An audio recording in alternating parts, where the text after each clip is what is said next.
Indian motorcycle is just a fantastic motorcycle. It was the first American motorcycle in the United States.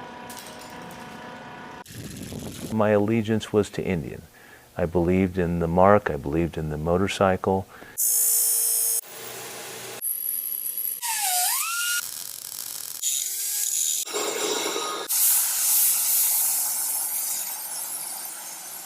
For 36, 37 years have refurbished Indian motorcycles for people all around the world.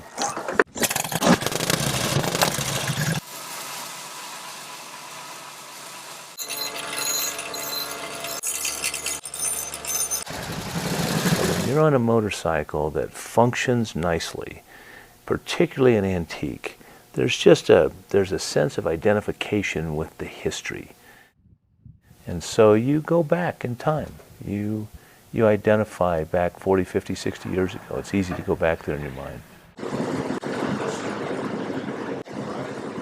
It dawns on you when you're on the road and you're by yourself and you are hearing a little tick or a little noise coming out of either the motor or the chassis, it completely consumes you.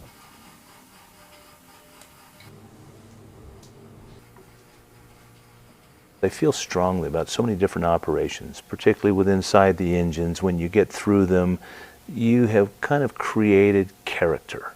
Just setting up a set of flywheels kind of determines how this whole thing is going to feel through the seat of your pants when you fire this thing up. You can't have a desire to really want to deliver the very best product, and then in that process, as you're putting it together, to even conceive of cutting corners. I've always kind of had to fight the imbalance of working too much.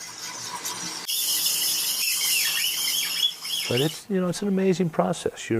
It's metal, and so it's a wonderful thing when people see it happening, but it's what we do. We're fabricators. We move metal, we restore parts. I would say that our legacy is that we have resurrected a lot of old rusty iron that would have never seen the road, that is now back on the road. There's a lot to be said when you've got well over 100,000 miles on a motorcycle, and that you're still here to talk about it. Life's like a do-it-yourself project. You gotta keep your rubber on the road.